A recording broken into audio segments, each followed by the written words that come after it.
But before discussing the concept of reassembling, यानी कि जो फ्रेगमेंट्स हैं, इन फ्रेगमेंट्स को कैसे जो डेस्टिनेशन होस्ट है वो रीअसेंबल करेगा, उससे पहले हम लोग ये अंडरस्टैंड कर लेते हैं कि ये जो फ्रेगमेंट ऑफसेट वैल्यू है,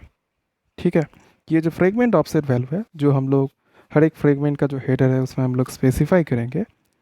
इस फ्रेगमेंट ऑफसेट वैल्यू, ये जो फ्रेगमेंट ऑफसेट फील्ड है इसका वैल्यू क्या होगा, जो बेसिकली ये डिटरमाइन करेगा ये जो फ्रेगमेंट्स है इनका रिलेटिव ऑर्डर क्या है, यानी कि ये फर्स्ट फ्रेगमेंट है, ये सेकंड फ्रेगमेंट है, ये थर्ड फ्रेगमेंट है। इसको स्पेसिफाई करने का रिस्पॉन्सिबिलिटी फ्रेगमेंट ऑफसेट वैल्यू लेता है, ठीक है। नाउ एक आइडिया तो ये हो सकता है कि फ्रेगमेंट ऑफसेट का वैल्यू हम लोग 1 2 3 इस तरीके से सेट कर सकते हैं, ठीक है। जो बेसिकली जब ये डायग्राम सॉरी ये फ्रेगमेंट जब डेस्टिनेशन होस्ट में रीच कर when it will reach to the destination host, my destination host is going to check the fragment offset value, and वो ये पाएगा कि इस फ्रेगमेंट में जो फ्रेगमेंट ऑफसेट वैल्यू है वो है 1, ठीक है। तो ये फ्रेगमेंट पहला फ्रेगमेंट है, जहाँ पर पहला फ्रेगमेंट है डायग्राम विथ आइडेंटिफिकेशन नंबर 100 के लिए, ठीक है। इसके बाद जो वैल्यू 2 है, यानी कि इस फ्रेगमेंट के लिए, तो इसे पाके जब डेस्टिनेशन होस्ट इसमें फ्रेगमेंट ऑफसेट वैल्यू को चेक करेगा तो ये पाएगा वैल्यू 2 है। तो इस तरीके से हम लोग रीअसेंबल कर सकते हैं 1 2 3, बट ये आइडिया काम नहीं करेगा for the following reason. To understand that, तो हम लोग ये जानते हैं कि जो फ्रेगमेंट्स है ये इंडिपेंडेंटली, यानी कि एक ही पाथ नहीं फॉलो करेगा। एक अब इस राउटर में जब ये फ्रेगमेंट्स हम लोग क्रिएट कर रहे हैं, क्रिएट करने के बाद ये फ्रेगमेंट्स डिफरेंट पाथ से वो इस डेस्टिनेशन होस्ट में रीच कर सकता है, ठीक है। नाउ लेट्स से ये जो सेकेंड फ्रेगमेंट है ये इस राउटर से और एक राउटर से होते हुए लेट्स से एक डिफरेंट नेटवर्क में जाता है, और उसके बाद let's say using some path it will reach to the destination host, ठीक है। अब ये जो राउटर है, ये राउटर जिस नेटवर्क के साथ कनेक्टेड है जहाँ पर ये सेकेंड फ्रेगमेंट जा रहा है, लेट्स से इस नेटवर्क में जो MTU का वैल्यू है वो है 110। तो जैसे कि हम लोग डिस्कस कर रहे थे, MTU का वैल्यू चेंज हो गया, इस नेटवर्क से इस नेटवर्क का MTU का वैल्यू चेंज हुआ 520 बाइट से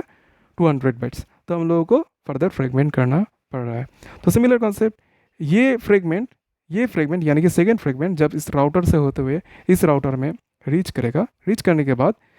ये जो फ्रेगमेंट है इसमें हम लोगों के पास टोटल 200 बाइट्स है। तो 200 bytes is much more than 110 bytes. तो इस फ्रेगमेंट को हम लोगों को फर्दर फ्रेगमेंट करना होगा, ठीक है। यानी कि ये जो फ्रेगमेंट है इसको हम लोगों को फर्दर फ्रेगमेंट करना होगा। यहाँ पर MTU का साइज़ 110 मतलब क्या है, जो भी फ्रेम हम लोग इस नेटवर्क में सेंड कर सकते हैं उसमें जो पेलोड है उसका वैल्यू है 110। तो अगर मुझे इस फ्रेगमेंट को इस तरीके से, ये जो फ्रेगमेंट है इसको मुझे अगर फर्दर फ्रेगमेंट करना है एट दिस राउटर, तो मुझे इस फ्रेगमेंट को इस तरीके से फ्रेगमेंट करना है ताकि जो फ्रेगमेंट्स क्रिएट हो उनमें जो टोटल नंबर ऑफ बाइट्स है वो 110 से ज़्यादा नहीं होना चाहिए। तो क्योंकि यहाँ पर 180 बाइट का एक पेलोड है, 180 बाइट का पेलोड है इस फ्रेगमेंट में, तो इसको मैं एक 90 बाइट एंड 90 बाइट्स इस तरीके से दो पार्ट में डिवाइड कर लूँगा, और हर एक पार्ट के साथ मैं 20 बाइट्स का, जैसे कि होता है 180 180 140 इस तरीके से डिवाइड किया इस 500 बाइट्स को, और उसके बाद 20 बाइट्स का हेडर ऐड किया। तो 180 बाइट, ये जो 180 बाइट का पेलोड का फ्रेगमेंट है जो इस राउटर में जा रहा है, और उसके बाद मैं उसे फ्रेगमेंट करूँगा, तो इस 180 बाइट को मैंने दो पार्ट में डिवाइड कर लिया, 90 बाइट्स एंड 90 बाइट्स, और हर एक 90 बाइट्स के साथ मैंने 20 बाइट्स का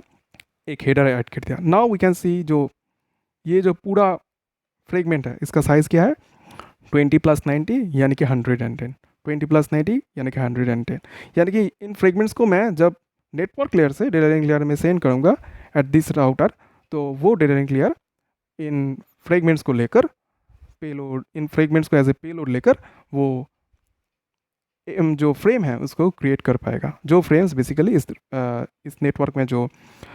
MTU का साइज़ है उसको सेटिस्फाई कर रहा है, ठीक है। तो अगर मुझे इस तरीके से अगर मैं फ्रेगमेंट ऑफसेट वैल्यू को एज ए 1 2 3 स्पेसिफाई करता हूँ, तो लेट्स से इस ये जो फ्रेगमेंट है यहाँ पर मैंने 1 2 3 इस तरीके से स्पेसिफाई किया। अब ये फ्रेगमेंट जब इस राउटर में जाके हम लोग ये इस फ्रेगमेंट को फिर से फर्दर फ्रेगमेंटेशन कर रहे हैं, तो हम लोग ये जो दो फ्रेगमेंट हम लोग क्रिएट कर रहे हैं इनमें हम लोग फ्रेगमेंट ऑफसेट वैल्यू क्या देंगे? क्या हम लोग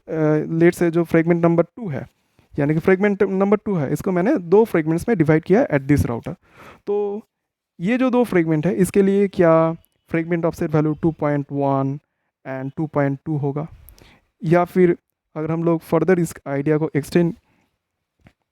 कर सकते हैं किस तरीके से, लेट्स से ये जो फ्रेगमेंट इसको मैंने और एक नेटवर्क में सेंड किया जहाँ पर मुझे फर्दर फ्रेगमेंटेशन का ज़रूरत पड़ रहा है। तो ये फ्रेगमेंट इस तरीके से दो फ्रेगमेंट डिवाइड हुआ, तो ये फ्रेगमेंट को भी लेट्स से एक नेटवर्क में हम लोगों को दो फ्रेगमेंट्स में डिवाइड करना पड़ सकता है। तो क्या हम लोग इस तरीके से 2.21 एंड 2.22 इस तरीके से फ्रेगमेंट ऑफसेट वैल्यू स्पेसिफाई उन फ्रेगमेंट्स के लिए इस तरीके से फ्रेगमेंट ऑफसेट वैल्यू स्पेसिफाई करेंगे? ये पॉसिबल नहीं है। क्यों ऐसा? क्योंकि जो फ्रेगमेंट ऑफसेट फील्ड है इन द IPv4 हेडर, ये जो फ्रेगमेंट ऑफसेट फील्ड है इसमें हम लोग सिर्फ इंटीजर वैल्यूज़ को रिप्रेजेंट कर सकते हैं। हम लोग कभी भी जो पॉइंट डेसिमल वैल्यूज़ हैं उनको हम लोग नहीं रिप्रेजेंट कर सकते, ठीक है? तो इसीलिए क्या होगा, इसीलिए हम लोग ये जो फ्रेगमेंट्स है इनका जो फ्रेगमेंट ऑफसेट वैल्यू है इसको हम लोग 1 2 3 इस तरीके से स्पेसिफाई नहीं कर पाएंगे। अगर हम लोग इस तरीके से जो पहला फ्रेगमेंट है इसके लिए 1, सेकेंड फ्रेगमेंट के लिए 2, थर्ड फ्रेगमेंट के लिए 3 स्पेसिफाई करते हैं, और फिर से जाके लेट से इस फ्रेगमेंट के लिए मैंने 1 स्पेसिफाई किया, इस फ्रेगमेंट के लिए मैंने 2 स्पेसिफाई किया, तो क्या होगा, ये जो फ्रेगमेंट है ये फ्रेगमेंट एंड ये फ्रेगमेंट जब डेस्टिनेशन होस्ट में रीच करेगा डेस्टिनेशन होस्ट कंफ्यूज हो जाएगा, क्योंकि उसके पास दो ऐसे फ्रेगमेंट है जहाँ पर 1 1 as a fragment offset value है जो पॉसिबल नहीं है, तो वो रीअसेंबल का जो प्रोसेस है उसको स्टार्ट नहीं कर पाएगा, ठीक है? अगर हम लोग इस तरीके से डेसिमल वैल्यूज़ को यूज़ करते हैं वो भी पॉसिबल नहीं है, क्योंकि फ्रेगमेंट ऑफसेट वैल्यू में जो हेडर है उसमें जो फ्रेगमेंट ऑफसेट फील्ड है उसमें हम लोग सिर्फ इंटीजर वैल्यूज़ को रिप्रेजेंट कर सकते हैं, ठीक है? So this is a problem that we have. Now the question is, अगर हम लोग फ्रेगमेंट ऑफसेट वैल्यू को 1 2 3 या फिर डेसिमल वैल्यूज़ में नहीं रिप्रेजेंट कर पा रहे, देन फ्रेगमेंट ऑफसेट वैल्यू को हम लोग किस तरीके से स्पेसिफाई करेंगे? And another important idea that we should note here is that ये जो दो फ्रेगमेंट्स हम लोग क्रिएट कर रहे हैं इनमें आइडेंटिफिकेशन नंबर क्या होगा? जिस फ्रेगमेंट को फर्दर फ्रेगमेंट करके मुझे ये दो फ्रेगमेंट्स मिला है, उस फ्रेगमेंट में जो आइडेंटिफिकेशन नंबर यूज़ हो रहा है वही आइडेंटिफिकेशन नंबर इन दोनों फ्रेगमेंट्स के लिए हम लोग यूज़ करेंगे, यानी कि 100 एंड 100, ठीक है? एंड इसमें जो मोर फ्रेगमेंट फ्लैग का वैल्यू होगा, यहाँ पर जो फ्लैग्स है इनमें एक फ्लैग है मोर फ्रेगमेंट फ्लैग, तो इस फ्रेगमेंट के लिए मोर फ्रेगमेंट फ्लैग वैल्यू क्या होगा एंड इस फ्रेगमेंट के लिए मोर फ्रेगमेंट फ्लैग वैल्यू क्या होगा? जैसे कि हम लोग देख सकते हैं ये जो फ्रेगमेंट है इसको और एक फ्रेगमेंट फॉलो कर रहा है, इस फ्रेगमेंट के लिए मोर फ्रेगमेंट वैल्यू क्या है? 1 है। तो